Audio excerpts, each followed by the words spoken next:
Hey, Tom, just want to congratulate you on a unbelievable NFL career. 22 years, 7 Super Bowls, multiple MVPs.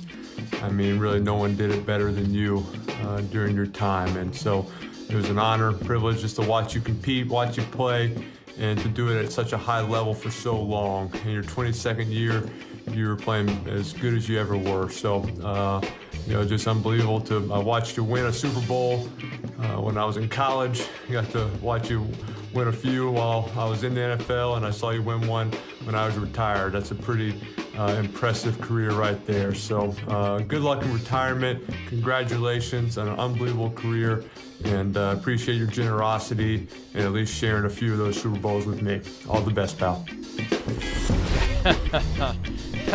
Eli Manning. There's always going to be that. Always, always, always going to be that. I think it's hilarious that he's always going to include, Mike, that little part at the end. And here's NBC New York's headline breaking: Tom Brady, who lost 2 Super Bowls to the Giants during his legendary career, retires. Nick Foles, the other quarterback to beat Tom Brady, got a little dig in as well. Handshake dig. Oh, yes, because after Super Bowl 52 and after losing to the Bears on that Thursday night when Tom Brady lost track of the downs, no handshake for Nick Foles. That was an issue that came up in advance of the playoff game between Tom Brady and the Eagles, which ended up being the last victory of his career. The Jets want to know, this better be real. Yes, don't worry, Jets. You don't have to deal with Tom Brady anymore. And Peter, it was so weird how it happened. Mad Dog, our good friend Mad Dog, Chris Russo, for whom Sirius Mad Dog Radio is named, and which has the premiere every week of the Tom Brady Let's Go podcast radio show. He was hot yesterday about the fact that he didn't announce his retirement on Monday night on that show, and instead created the impression that he hadn't made a decision yet when he knew damn well what was going to happen the next morning. He didn't roll out of bed and thumb that multi-page retirement statement on his iPhone the morning that he released it. That thing was written and rewritten and revised and re-revised and vetted and re-vetted. He knew when he told Jim Gray that the decision will come when it comes. It already came. You know, here's the thing, Mike. I understand all of that, and I realize this is going to be seen as a very Brady empathetic comment, but if I'm Tom Brady and I don't want to announce my retirement on a podcast, or I don't want Adam Schefter and Jeff Darlington to announce it, and I want to do it when I want to do it, let them do it. That is what I think about all of this stuff. And because there are 9 jillion people who cover the NFL, who write about the NFL, who talk about the NFL, things become stories that will not even be in the 198th paragraph of Tom Brady's New York Times obituary in 2094. And I think sometimes we get caught up in these little things that I just simply don't care about. I don't care when the announcement was made. I don't care how he made the announcement. That stuff, to me, I'm not saying it's meaningless, but it's 0.1% of what this story is, which is that, the greatest quarterback of all time is not going to play football anymore. Do we think he's truly done?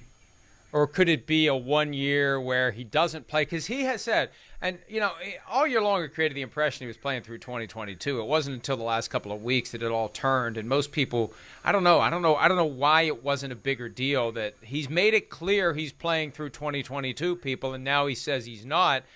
He said he doesn't want to turn on a football game and watch guys play and think they suck, I can still do it. Well, he better not turn on the TV on any Sundays, Monday nights, Thursday nights, or whenever there's NFL games this fall, because he will see quarterback play that makes him say, I just threw 5,000 yards last year. I set the single-season completion record. I could still be doing this. These guys are horrible. This is driving me crazy. Could you see him finding his way back to the game in 2023?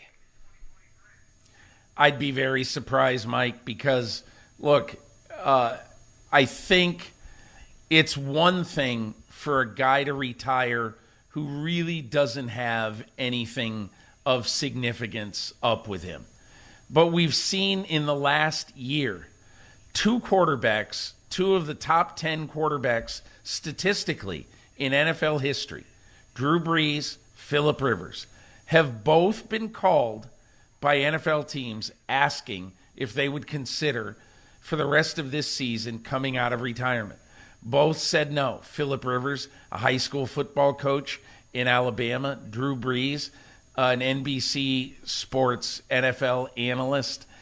And I think that should provide a little bit of a clue for Tom Brady, because Tom Brady has a lot going on in his life, and not just being a more there father and husband. And I think that probably is the biggest difference and the biggest reason why I would be surprised if he ever came back. I don't know Tom Brady well enough to know whether that there's any chance that it ever would happen. And I sincerely doubt it will. But I also think that he's got an awful lot to do in his life that is going to keep him busy and is going to get him mentally thinking about the rest of his life, not going back to continue a life that he knows. And Mike, we saw it this year. He knows he can keep playing football into the future. In fact, I believe his legacy, long after he's gone, I mean, obviously the number one part of his legacy is his greatness, the 7 Super Bowls, and all that. But I believe that a huge part of his legacy should be the fact that he has told every quarterback, hey, listen, the rules have changed in the NFL. You're not going to get the crap beat out of you the way quarterbacks did 2 generations ago. And so you know what? If you want to, you can play into your 40s and perhaps well into your 40s. This isn't like when Phil Simms retired after the 93 season at age 38 and told me, he said, I wish I could keep playing. I've got the answers to the test now. Nobody can confuse me, but my body just can't hold up anymore. Tom Brady has shown quarterbacks now through how to take care of yourself, through pliability training, stretching, everything being more important than how much you can squat. And he's shown people the way. And I believe that generations of quarterbacks to follow are going to follow his beacon. And you're going to see one of these guys, I don't know, Mahomes, Burrow, Josh Allen, play until they're 47 years old. Helps the game's gotten safer, too, for quarterbacks especially. And we see it every week with these phantom, as Sims calls, nothing the passer fouls that help ensure that quarterbacks will stay upright and keep doing what they do as the most important players on the field. You know, you mentioned Drew Brees. He told Mike Tirico when Tirico was pinch hitting for your Football Morning in America column back in July that if you don't use it, you lose it. And Brees already realized that his ability to throw was evaporating because he wasn't working at it. I mean, Tom Brady has to be all in all the time to keep himself in football shape. Is he really going to keep busting his butt or let himself get out of shape and then go through that period where he's got to get it all started up again? Is he really going to do that? I tend to agree with you. I don't think he's going to be drawn back. He's going to find something else that he can throw himself into. And he's got plenty of other things already from a business standpoint.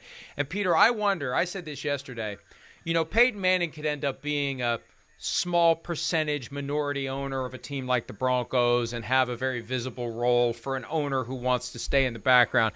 I don't know how much money Tom Brady has. He's probably got, when you combine his assets with Giselle, a hell of a lot more than Peyton or any of the Mannings put together. I kind of wonder whether at some point Tommy's going to have enough money to be the guy who owns the team, not just the guy who's front and center.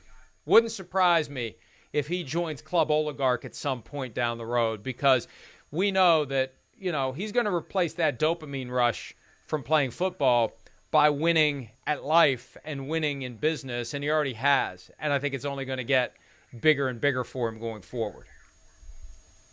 I've always thought that Peyton Manning one day is going to own a team. He's going to do what Michael Jordan did in the NBA. The issue obviously is Peyton Manning in the NBA.